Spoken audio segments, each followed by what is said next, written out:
Finally আমরা বাঘ দেখলাম এবং এটা দেখতে পাচ্ছেন সবাই প্রচন্ড এক্সাইটেড। আপনারা দেখেছেন? এই তো দেখেছেন তো? বাস চলে যান। ওই একটু দেখা ভালো জিনিস একটু দেখা ভালো।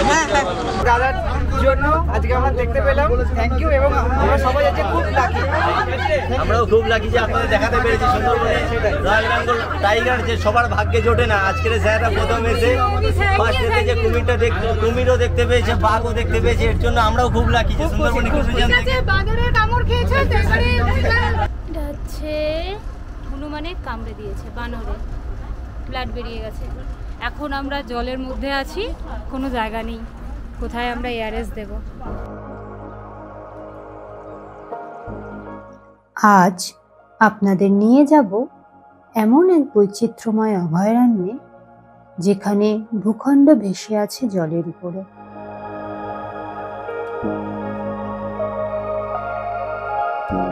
যেখানে নদী সাগরে মিশে তৈরি করেছে বিশ্বের বৃহত্তম বদ্বীপ।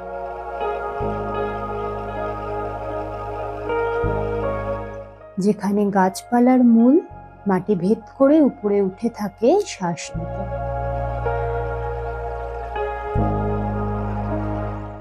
এখানের এই বিশেষ বৈশিষ্ট্য তৈরি করেছে বিশ্বের বৃহত্তম ম্যানগ্রোভ অরণ্য, আর সেই অরণ্যে বাস পৃথিবীর সব থেকে ভয়ঙ্কর মানুষখেকো প্রাণীর। তো চলুন আজ আপনাদের সাথে শেয়ার করি এমনই এক ভ্রমণ অভিজ্ঞতা। মাত্র ৩,০০০ টাকায় ২ রাত্রি ৩ দিনের এই প্যাকেজ ট্যুরে থাকছে ৪ বেলা এলাহি খাওয়া দাওয়ার ব্যবস্থা, সাথে থাকছে সুন্দর সাজানো হোটেলে রাত্রিবাস, আর উপরি পাওনা বাঘ মামার দেখা পাওয়ার এক দুর্লভ অভিজ্ঞতা। আর বনের বানর কামড়ানোর ভয়ঙ্কর পরিস্থিতিতে আমরা কি করলাম থাকছে সেই সব গল্প। তো চলুন লং ড্রাইভ প্ল্যানারের আরও একটি নতুন ভিডিওতে আপনাদের সকলকে স্বাগত। Welcome to Sundarban, UNESCO world heritage.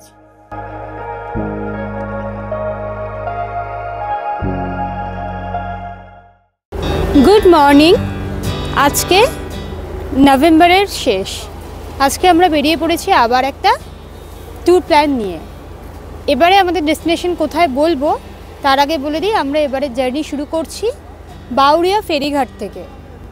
আপনারা চাইলে শিয়ালদা গিয়ে সেখান থেকেও আপনাদের জার্নি শুরু করতে পারেন, কিন্তু যেহেতু আমাদের বাড়ি বাউরিয়া, তো এখান থেকে আমাদের মনে হলো বাউরিয়া ফেরি ক্রস করে চলে গেলে আমাদের বেশি সুবিধা হবে।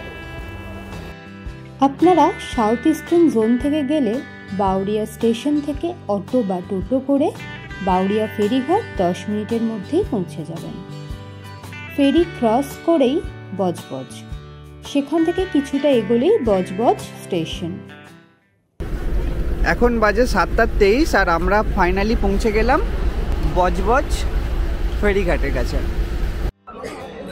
8:11 আর আমাদের ট্রেন জাস্ট ছাড়লো। আজ আমাদের ডেস্টিনেশন ক্যানিং, তাই আমরা শিয়ালদা বজবজ লোকাল করে প্রথমে বালিগঞ্জ যাচ্ছি।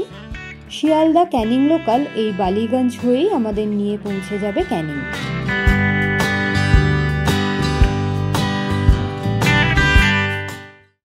এখন বাজে 9টা আর আমরা পৌঁছে গেছি বালিগঞ্জ স্টেশন। এখান থেকে ক্যানিং যাওয়ার লোকাল ধরবো। ক্যানিং যাওয়ার লোকাল টাইম 9:19। 9:29 আর আমরা বসে গেছি ক্যানিং লোকাল। ফাইনালি আমরা 10:42 নাগাদ ক্যানিংয়ে এসে পৌঁছালাম। আর ক্যানিং থেকে বেরিয়ে আপনারা কিন্তু এখানে অনেক ট্যুর অ্যান্ড ট্রাভেলসের কাউন্টার পেয়ে যাবেন। তো আপনারা চাইলে এখানে এসেও কিন্তু এনাদের সাথে কথা বলে ট্যুর প্ল্যান করতে পারেন।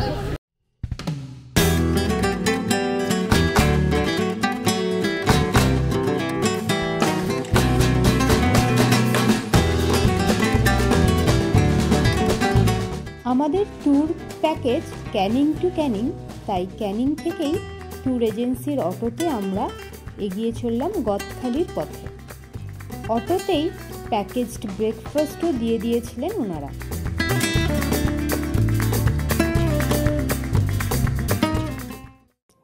প্রায় 1 ঘন্টা অটো করে এসে আমরা পৌঁছালাম গদখালি ফেরিঘাট। কলকাতা থেকে বাই রোড এলে আপনারা এখানে গাড়ি রেখে আপনাদের জার্নি শুরু করতে পারেন। এখানে গাড়ি রাখার বেশ কিছু প্রাইভেট পার্কিং রয়েছে। এর ঠিক উল্টো দিকেই রয়েছে গোসাবা।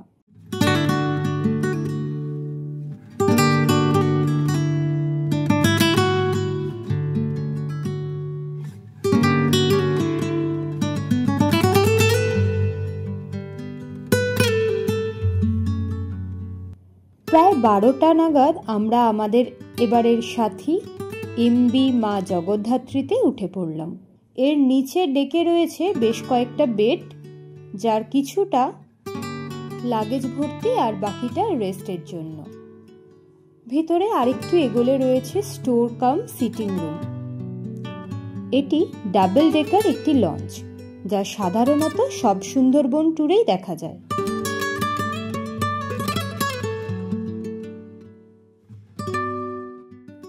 আর উপরের ডেকে রয়েছে এরকম সুন্দর পরিষ্কার একটা বসার জায়গা। আগামী 3 দিনের বেশিরভাগ সময়টাই আমাদের এই ডেকেই কাটবে। বলো কেমন এক্সপেরিয়েন্স আপাতত? ঠিক আছে, কিন্তু যে তুলনায় ঠান্ডা ভেবে প্যাকিং করেছিলাম তো ঠিক আছে। তারপর আর আজকে ঠান্ডা নেই, আজকে সামার দিন। ওকে। কিছুক্ষণের মধ্যেই লঞ্চ ছাড়তে হাতে চলে এলো চিংড়ি পকোড়া। পকোড়া খেতে খেতে বাইরের শোভা উপভোগ করতে করতে এগিয়ে চললাম আমরা।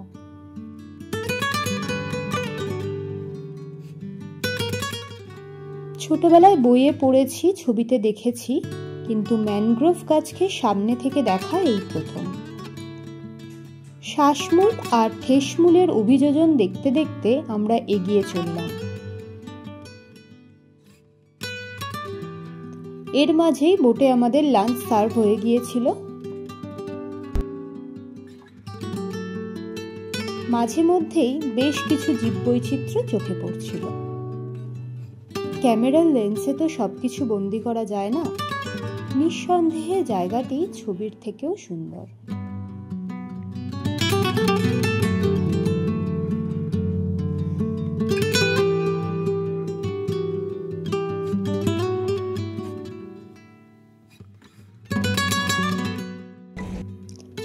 দেখতে দেখতে আমরা পৌঁছে গেলাম আজকের প্রথম স্পট।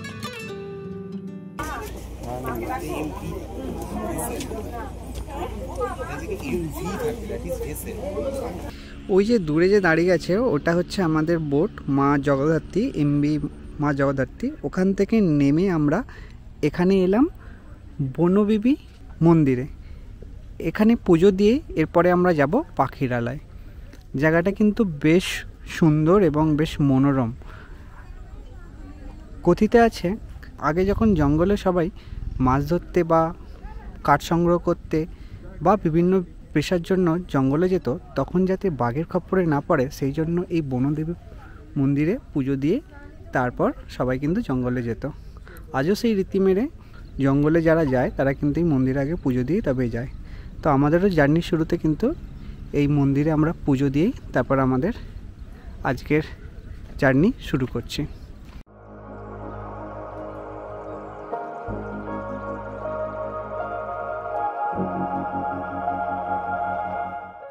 কাক ভোরে বেরিয়ে সারাদিন কেটে কখন যে সূর্যি মামার পাটে যাওয়ার সময় হয়ে এলো বুঝতেই পারলাম না।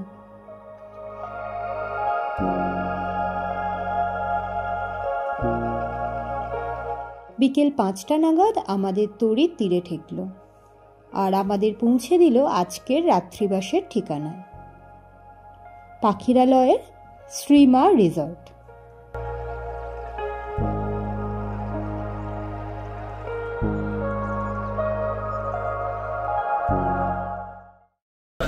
This is our room, double bed,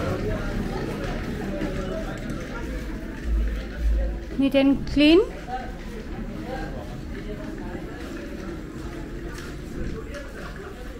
Long mirror. তো টিভি ইউনিট রয়েছে। একটা ছোট চেয়ার রয়েছে, এখানে একটা ওয়াশ বেসিন, বাথরুমটাও ক্লিন আছে,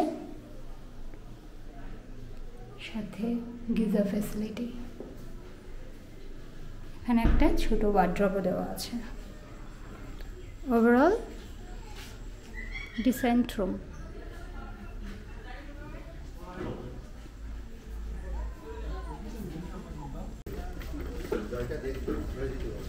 বাচ্চাদের জন্য দোলনা আছে, স্লাইডার আছে, বসার বাইরেটা বেশ সুন্দর অ্যারেঞ্জমেন্টস রয়েছে। কাম কাম, ইয়েস কাম। ছবি তোলা হয়েছে, এবার কাম ভিডিও করি। হাই, পা দুটো দে ওখানে।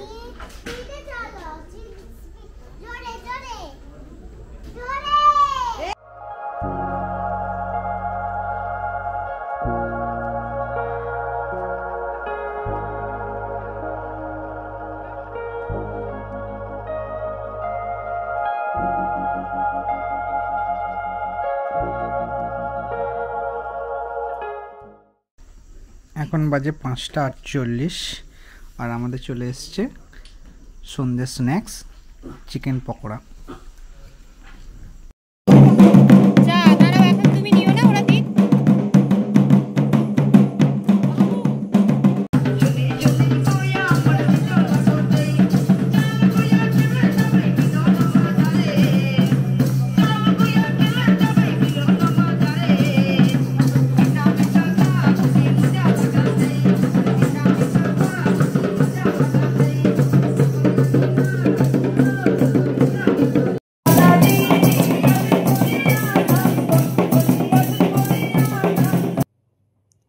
আদিবাসী নৃত্য দেখে আমরা একটু বাইরে বেরোলাম লোকাল মার্কেট এক্সপ্লোর করতে।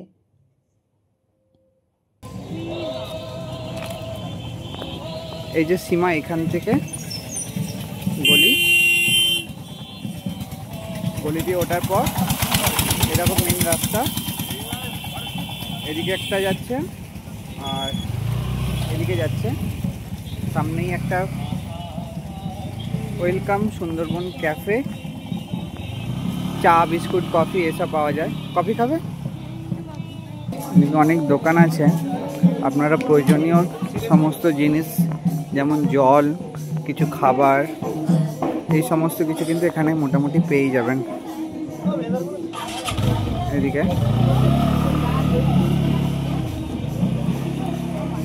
তবে একটা জিনিস মাথায় রাখবেন, এখানে কিন্তু কোনো ফার্মাসি আমি এখনো পর্যন্ত দেখতে পাইনি, তো ওষুধপত্র কিন্তু এমার্জেন্সি ওষুধপত্র নিজেরা ক্যারি করেই নিয়ে আসবেন।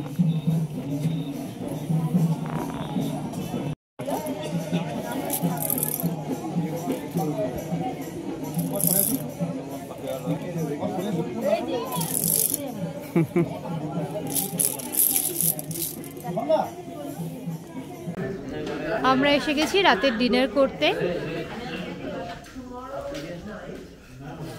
এখানে as per veg and non veg menu রয়েছে, রুটি, স্যালাড, রাইস,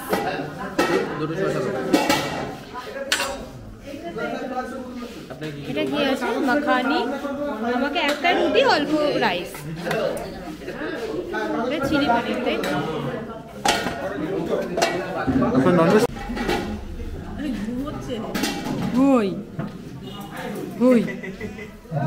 কি হলো? আমি আছি তো।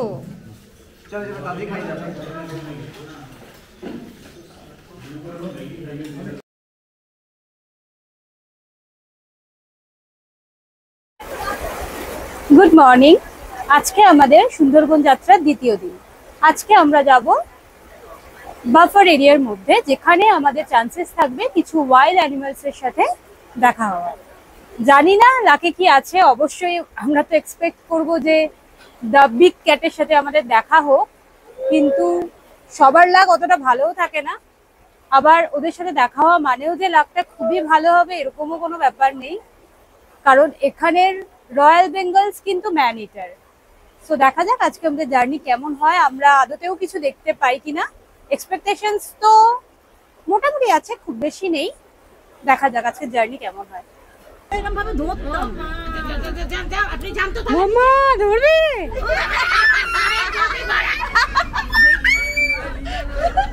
দেখি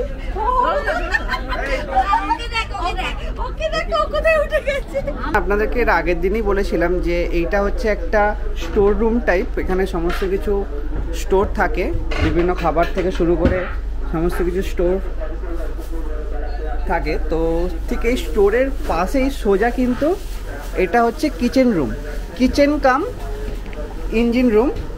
এই দেখুন এখানে ইঞ্জিন আছে আর এটা কিচেন। আজকে কি চলছে এখন?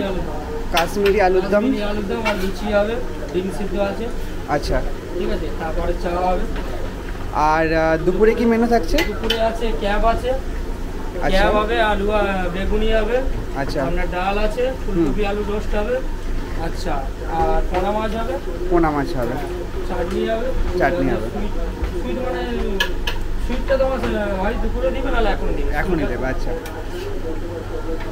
তো এই হচ্ছে আমাদের পুরো মানে ইঞ্জিন কেবিন কাম কিচেন। দাদারা বেশ মানে সকাল থেকেই সব রেডি হয়ে দায়িত্ব নিয়ে শুরু করেছেন কাজ। তো আমরা এখানে আর বেশিক্ষণ থাকবো না, কারণ এখানে একটু হাইজিন মেনটেন করা হয়। 8:47 ফাইনালি আমাদের ঘাট থেকে পাখিরালা ঘাট থেকে বেরোচ্ছে।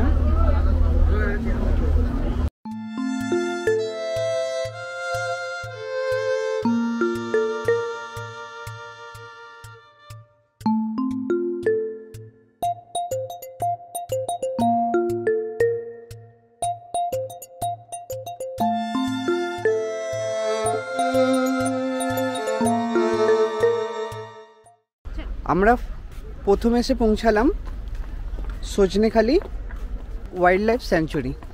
তো এখানে আমাদের একজন গাইড প্রোভাইড করা হয়েছে। এখান থেকেই আমাদের জঙ্গল পারমিট করে নিচ্ছেন দাদারা। আমাদেরকে সবাই ইনফর্ম করেছে যে এখানে রেড মানকির খুব চাপ আছে।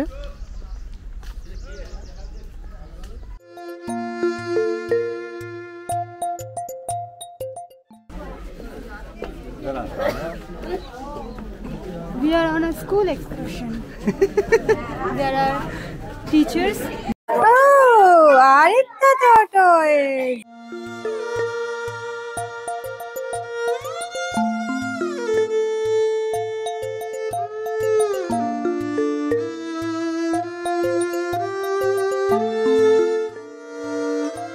সজনেখালি আসলে একটি রেস্কিউ সেন্টার, প্লাস এটি একটি পারমিট অফিসও বটে।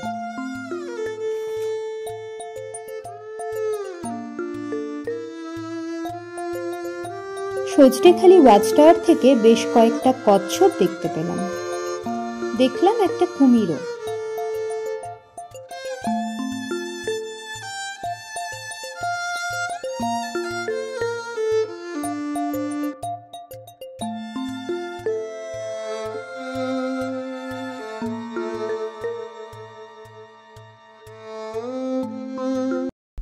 এটাই হচ্ছে সুন্দরী গাছ।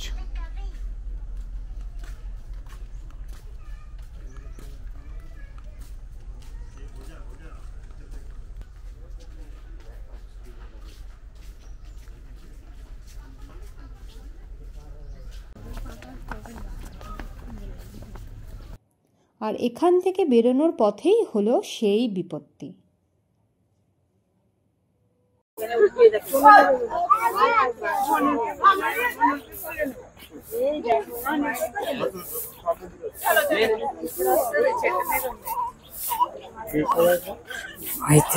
মা কেয়ারফুল।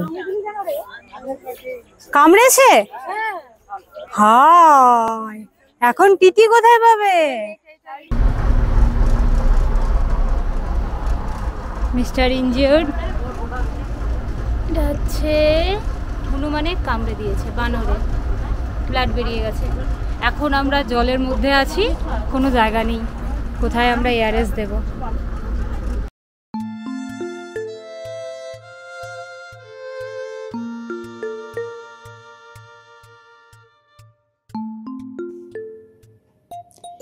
কি করব না, আদতে ভ্যাকসিন পাবো কি না, এইসব টেনশন করতে করতে একটা সময় ডিসাইড করলাম পাখিরালয়ে পৌঁছে দেখা যাবে কি করব। এখন এই প্রকৃতি আর এই জার্নির মজা নিই। এরপর আমরা কোর জঙ্গলের মধ্যে এন্ট্রি করছি। এই দিক থেকে হচ্ছে কোর জঙ্গল স্টার্ট। জঙ্গলের ভিতরে প্রবেশ করার কিছুক্ষণের মধ্যেই আমরা চলে এলাম সুধন্যখালি। নিচে দেখা যাচ্ছে বেশ কিছু নাম না জানা প্রাণী, সম্ভবত এরা মাছ, যাদের অতিরিক্ত শ্বাসযন্ত্র রয়েছে মাটির উপরে ঘোরাফেরা করার জন্য। এছাড়াও এখানে প্রচুর লাল কাঁকড়া দেখতে পেলাম। এই লাল কাঁকড়াগুলোর একটাই দাঁড়া বড়, বাকিগুলো সব ছোট। সত্যিই সুন্দরবনের প্রাণীগুলো একদম অদ্ভুত রকম।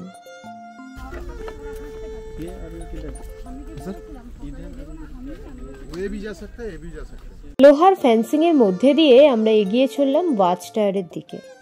আর তারই মাঝে চোখে পড়ল সুন্দরী গড়ান, কেওড়া, হেতাল ইত্যাদি সুন্দরবনের প্রধান গাছগুলির প্রদর্শন।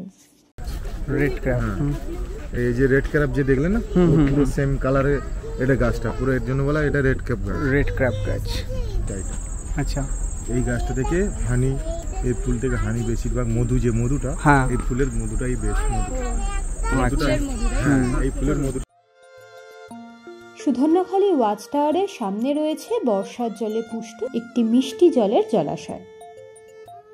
অনেক সময় বন্যপ্রাণী মিষ্টি জল খেতে এখানে আসে, ঠিক যেমন সাধারণ অরণ্যে বন্যপ্রাণী সল্ট পিটে আসে লবণের খোঁজে।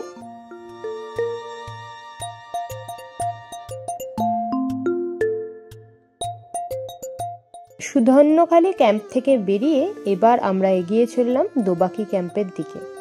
আর ক্যামেরার লেন্সগুলো তাক করে রইলাম জঙ্গলের দিকে, যদি কিছু দেখতে পাই। পথ চলতে চলতে তেমন কিছু বড় প্রাণীর দেখা না মিললেও মাঝে মধ্যেই দেখতে পাওয়া যাচ্ছে বেশ কিছু পাখির। তবে তাদের ক্যামেরায় বন্দি করার আগেই হয় তারা উড়ে পালাচ্ছে, নয়তো আমরা এগিয়ে যাচ্ছি। তবে চোখের ক্যামেরাতে ঠিকই বন্দি হচ্ছে। এর মাঝেই দেখতে পেলাম একটা বিশাল সারস পাখি। একটু এগোতেই চোখে পড়ল একটা মনিটর লিজার্ড।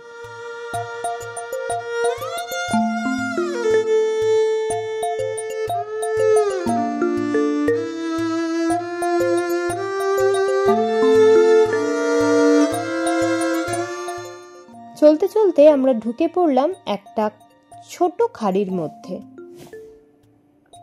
গাইড দাদার কথা অনুযায়ী এখানে সাইটিং হওয়ার চান্সেস অনেক বেশি। বাঘ নাকি এই নদী পেরিয়ে এপার থেকে ওপার সাঁতার দিয়ে যেতে পারে।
দেখতে পাচ্ছেন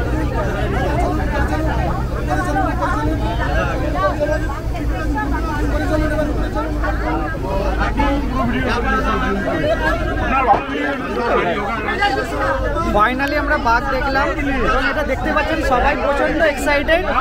ফাইনালি আমরা বাঘ দেখলাম এই দাদার জন্য আজকে আমরা দেখতে পেলাম। Thank you. এবং আমরা সবাই আজকে খুব লাকি, আমরাও খুব লাকি যে আপনাদের দেখাতে পেরেছি সুন্দরবনে রয়্যাল বেঙ্গল টাইগার যে সবার ভাগ্যে জোটে না। আজকের স্যাররা প্রথম এসে ফার্স্ট ডেতে যে কুমিরও দেখতে পেয়েছে, বাঘও দেখতে পেয়েছে, এর জন্য আমরাও খুব লাকি যে সুন্দরবনে ইকোসিস্টেম থেকে বাঘের কামড় খেয়েছে। সবাই বাকিদের রিঅ্যাকশন দেবো। কেমন লাগলো? কেমন লাগলো আপনাদের?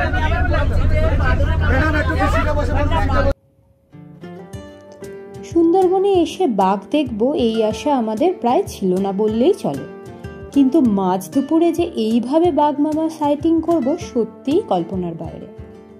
ওই 2-3 মিনিটের সাইটিং আমাদের মধ্যে একটা আলাদাই উত্তেজনা তৈরি করে দিল। সুন্দরবনে আসা সর্বার্থে সার্থক। এখন বাজে 12:18। আমরা আছি বোটের মধ্যেই আছি, দেখতেই পাচ্ছেন। এই সাইডটা ফরেস্ট, ডিপ ফরেস্ট, আর এদিকে তো জল, ওইদিকেও ফরেস্ট, মানে আমরা কোর এরিয়ার মধ্যেই আছি। কিছুক্ষণ আগেই আমরা জাস্ট বাঘ দেখলাম এবং এই বিগ ক্যাট দেখা হয়ে গেছে। আর জাস্ট কিছুক্ষণ আগে আবার একটা, মানে আমরা এই ভিডিও করতে করতেই সামনে আর একটা ছোট ঘড়িয়াল দেখলাম। তো সাইটিং তো খুব ভালোই হচ্ছে, মোটামুটি সব ঠিকঠাক আছে। কিন্তু আমার যা হয়েছে সেটার অবস্থা খুব খারাপ। আমি টেনশনে আছি মানে ভিডিও করছি কিন্তু টেনশনে আছি, সত্যি খুবই টেনশনে আছি। কারণ মানে আশা করছি আজকে এই রকম পেয়ে যাব যে 24 ঘন্টার মধ্যে দেওয়া সম্ভব হবে এই বিএসটা। মানে এটা খুব আনফরচুনেটলি, এবং কি বলবো, এরকম জেনারেলি হলে খুব মন খারাপ লাগে। মানে একটা যে ভালো মুডে যে একটা ছিলাম, যেভাবে যে একটা কি বলে এক্সাইটমেন্টে, সেটা সব কিছু একটা হালকা মাথায় টেনশন তো কিন্তু থাকছেই। এটা যদি শুধু স্ন্যাচ হতো বা একটু আধটু কেটে যেত, মানে ঘষে যেত, সেটা ঠিক ছিল। কিন্তু এতটা বাইটিং করেছে যে আমি দেখাবো, ওই ভিডিওতেই দেখাচ্ছি যে কাটাটা কতটা আছে। মানে সব থেকে আরও বেশি ভয় লাগছে সেটা হচ্ছে যে এটা আপনার সুন্দরবন এরিয়ার মাঙ্কি, মানে ফরেস্টের মাঙ্কি, তো তাতে রিস্কটা আরও বেশি। তো তাদের ট্রেস করাও সম্ভব না। আর আমরা এমন একটা জায়গায় এসে পৌঁছেছি যে এখান থেকে নেমে আমাদের কোনো হসপিটাল যে যাবো সেই রকমও কোনো ব্যাপার নেই। তো বাধ্য আমরা যতক্ষণ না ব্যাক করে পৌঁছাচ্ছি ততক্ষণ পর্যন্ত আমাদের পক্ষে সম্ভব না কোনো রকম মেডিকেল সাপোর্ট পাওয়ার। তো চলো, কি আর করা যাবে। একটু চাপ আছে, একটু ভয় আছে, বাকিটা কী বলে উপরওয়ালার হাতে। যদি হয়, ভাগ্যে যদি লেখা থাকে হবে, কিছু করার নেই।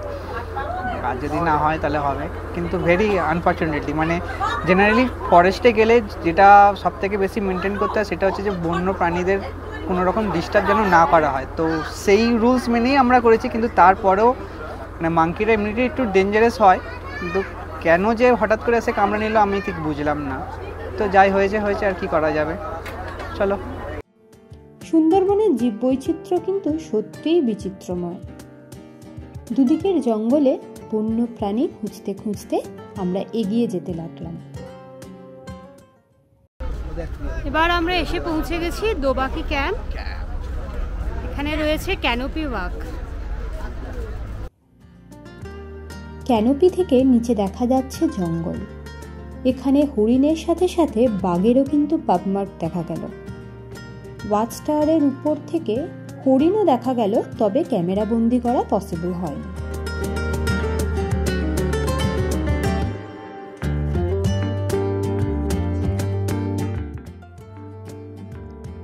ওয়াচ টাওয়ারের উপর থেকে দেখা গেল এক ঝাঁক পাখি, সম্ভবত এরা পরিযায়ী পাখি।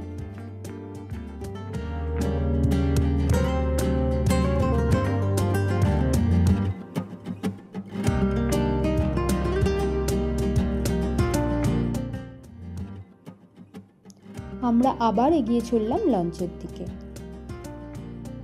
এই বন্যপ্রাণী অন্যান্য জায়গায় পাওয়া গেলেও এখানে কিন্তু তাদের স্বভাব বৈশিষ্ট্য একদমই ভিন্ন।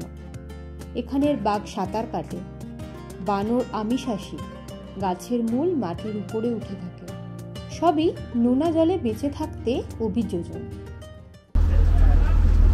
ভালো খেতে, পড়ন্ত বেলার রোদ,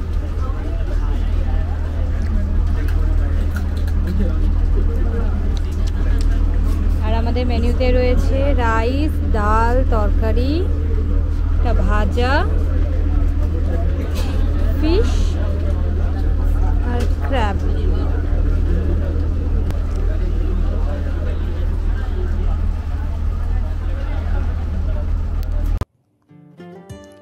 লাঞ্চ করে লোয়ার ডেকে এসে একটু রেস্ট নিচ্ছে সবাই।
জীবনের দেখা সেরা সানসেটগুলোর মধ্যে অন্যতম একটা সানসেট আর প্রিয়জনের সাথে আড্ডা, এগুলো ফিল করতে কিন্তু আসতেই হবে সুন্দরবন।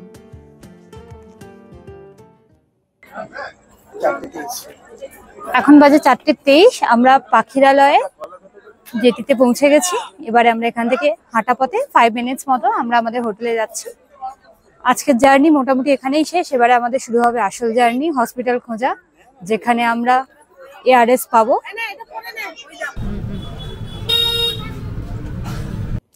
রুমে পৌঁছেই একটা টোটো বুক করে আমরা ছুটলাম গোসাবার রুরাল হসপিটালে। প্রায় 20 থেকে 25 মিনিট লাগলো টোটোতে। ভ্যাকসিনেশন দেওয়া কমপ্লিট উইথ সার্টিফিকেট, সব সার্টিফিকেট নিয়ে আমরা গোসাবার হসপিটাল থেকে আমরা ভ্যাকসিন নিলাম না, কারণ we are also medical person, তো পার্সোনাল জিনিস শেয়ার করলাম না, বাট এখানে স্টাফেরা যথেষ্ট হেল্পফুল।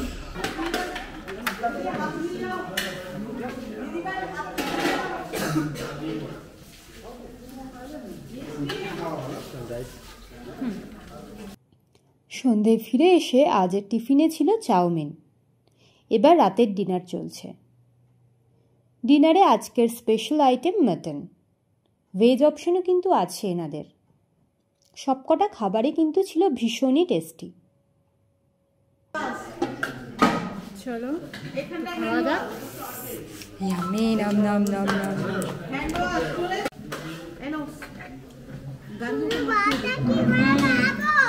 আমি দিচ্ছি ভাতের মধ্যে সবকিছু, ভেজ, রুটি, রাইস, তরকারি, মাটন, আর এটা ভেজ রুটি।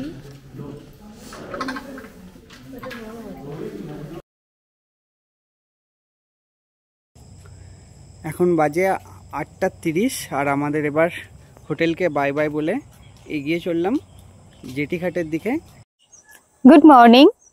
সুন্দরবন সফরের আজকে আমাদের তৃতীয় দিন এবং এটাই আমাদের লাস্ট দিন। আমরা সকালে হোটেল চেক আউট করে গেছি, এখন প্রায় 8:30 বাজে। এই সামনের লঞ্চ ঘাটটাতে আজকেও লো টাইড হওয়ার জন্য আমাদের লঞ্চ পার্ক করতে পারেনি। এরা হলে আমাদের হোটেলের একদম কাছে হয়ে যেত, কিন্তু যেহেতু পার্ক করতে পারেনি আমাদের এখন পাখিরালয়ের মেন লঞ্চ ঘাটের দিকেই যেতে হচ্ছে। তো আমরা আজকে এই বাঁধ বরাবর এগিয়ে যাব লঞ্চ ঘাটের দিকে। আজকে আমাদের জার্নির মধ্যে রয়েছে হ্যামিল্টন বাংলো আর রবীন্দ্রনাথের বাংলো, তারপরে আমাদেরকে গদখালি ছেড়ে দেবে, সেখান থেকে ক্যানিং। এভাবেই আমাদের আজকে জার্নিটা শেষ হয়ে যাবে। তো দেখা যাক আজকে আর কি কি আমাদের জন্য এক্সপেক্ট করছে। কালকে আমাদের যা দেখার দেখা হয়ে গেছে, এবার বাড়ি যেতে যেতে আরো যে কত মেমোরি আমাদের সঞ্চয় করা যায়। Hello baby. হ্যাঁ বেবি, চাষ করব, পাপি চাষ করব, আর কি কালকে দেখলাম আরেকটা কি চাষ করতে চাও? হ্যাঁ গোট। ওকে, আমরা হেন চাষ করব, পাপ্পি চাষ করব আর গোট চাষ করব। আমরা ডিসাইড করে নিয়েছি আমাদের ফিউচারে। আর শিপও আছে, দাঁড়াও, আমরা একটা হেভি ফার্ম বানাবো, এটা আমাদের ফিউচার প্রফেশন আমরা সেট করে নিয়েছি। গোল ডিসাইডেড।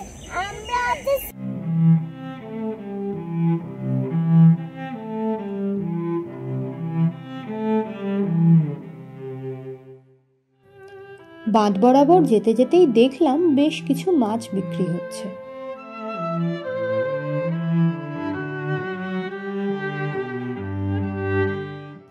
আমাদের লঞ্চ ছেড়ে দিল, কিছুক্ষণ পরেই চলে এলো ব্রেকফাস্ট।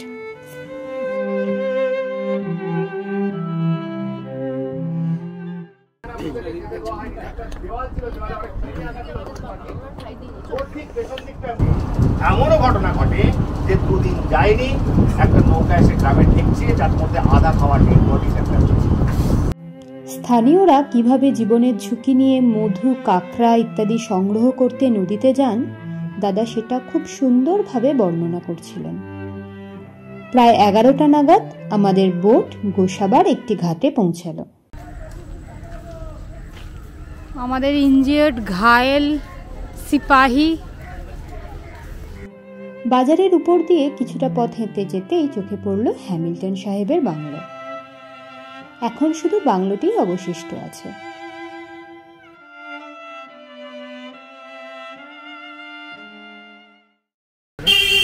আমরা হ্যামিল্টন বাংলো থেকে যাচ্ছি রবীন্দ্রনাথ বাংলো। 10 মিনিট মতো হাঁটা পথে বললেন, কিন্তু আমাদের সাথে একজন ইনজিয়ার্ড সিপাহী আছে, তাই জন্য আমাদের এখন ভ্যানে করে যেতে হচ্ছে। 50 টাকাতে 4 জন যাচ্ছে। এখানের বাজার, এখানে মোটামুটি অনেক বাজার রয়েছে। আমরা ভ্যানে থেকে নেমে পৌঁছে গেছি রবীন্দ্রনাথের বাংলো। আমাদের টিকিট দাদা দিয়েই দিয়েছেন অলরেডি। আমাদের টিকিটও কিন্তু ওই প্যাকেজের মধ্যে ইনক্লুডেড।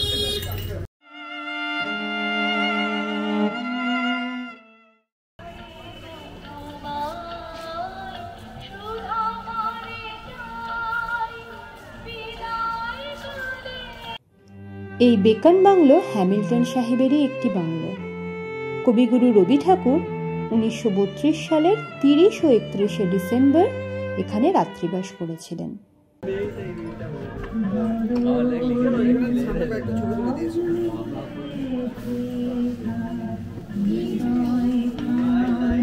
কিছু আছে নাকি? কিছুই নেই।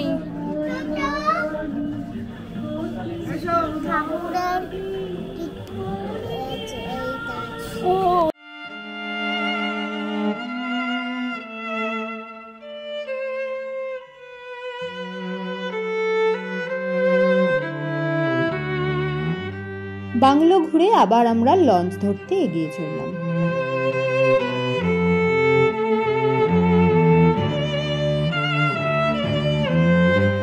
গোসাবার ওই পারেই গদখালি, তাই বেশ কিছুক্ষণ আমরা মাঝ নদীতে ছিলাম। প্রায় 12:30 নাগাদ আমাদের লাঞ্চ দিয়ে দেওয়া হলো লঞ্চের মধ্যেই। এরপর লঞ্চ আমাদের ছেড়ে দিল গদখালি। আপনার 1:19 ফাইনালি আমাদের গদখালিতে আমাদের বোট এসে ল্যান্ড করেছে। থ্যাংক ইউ দাদা আমাদের সুন্দর করে পরিষেবা দেওয়ার জন্য, এবং আমরা আমাদের সমস্ত ভিউয়ার্সদের বলবো এই সেবা নেওয়ার জন্য আমাদের স্ক্রিনে যে নাম্বার দেওয়া থাকবে সেটার সাথে অবশ্যই ওনাদের সাথে যোগাযোগ করে নেবেন। Thank you so much. আপনারা কিছু বলার আছে? অনেক ধন্যবাদ। অ্যাকচুয়ালি সুন্দরবনে আপনারা এসেছেন, এটা আমাদের কাছে একটা রেসপন্সিবিলিটি থাকে যে we are the representative of all the peoples of Sundarban. তো আমি আপনার কাছে যেমন লাগবো যে আপনার সঙ্গে আমি সাক্ষাৎ করছি যে টোটাল মানুষ আমাদের রয়েছে, আমার বিহেভিয়ার, আমার আচরণ, আমার সমস্ত কিছুই আপনাদেরকে সেটাই প্রভাবিত করবে এবং আপনারা সুন্দরবনের মানুষজনকে সেইভাবেই ভাববেন। তাই আমরা সবসময় চেষ্টা করি হার্ট অ্যান্ড সোল, আমাদের যত পরিমাণ এফোর্ট আছে সেটা দিয়ে আপনাদের সার্ভিসটা দেওয়া। তো পারি মানুষ তবু তার মধ্যে দাঁড়িয়ে এইটুকু বলবো, হয়তো কোথাও ভুল ত্রুটি হয়ে যদিও থাকে। দেখুন মানুষ মাত্রই কি বলে, একটা এত বড় মানে 30-40 জন এত মানুষকে নিয়ে একটা সেবা দেওয়ার মধ্যে কিছু সামান্য ছোটখাটো ভুল থাকতে পারে, কিন্তু দাদারা অনেকটা সুন্দরভাবে আমাদেরকে গাইড করেছেন এবং স্পেশাল থ্যাংক ইউ এই দাদাকে, আমাদেরকে আলটিমেট বাঘ দেখাতে পেরেছেন এবং খুব সুন্দরভাবে দেখিয়েছেন। আমাদের ছবি তোলার জন্য যথেষ্ট স্পেস দিয়েছেন। Thank you so much. Thank you. এবারে সুন্দরবন ট্যুর আমাদের শিখিয়েছে বন্যপ্রাণী সামনে সবসময় চোখখান খোলা রাখতে। আর 5টা জঙ্গলের থেকে যে সুন্দরবন আলাদা তা আমরা পরতে পরতে টের পেয়েছি। একদম জিরো এক্সপেকটেশনস নিয়ে এসে সুন্দরবন আমাদের এত সুন্দর স্মৃতি আর দারুণ অভিজ্ঞতা নিয়ে শেষ করবে কল্পনাই করিনি। আগামী দিনে যারা সুন্দরবন আসবেন ভাবছেন, অবশ্যই ঘুরে যান ইউনেস্কো ওয়ার্ল্ড হেরিটেজের পশ্চিমবঙ্গের গর্ব, সত্যিই সুন্দর এই সুন্দরবন। আবার দেখা হচ্ছে নতুন ভিডিও নিয়ে। ততদিন ভালো থাকবেন, সুস্থ থাকবেন।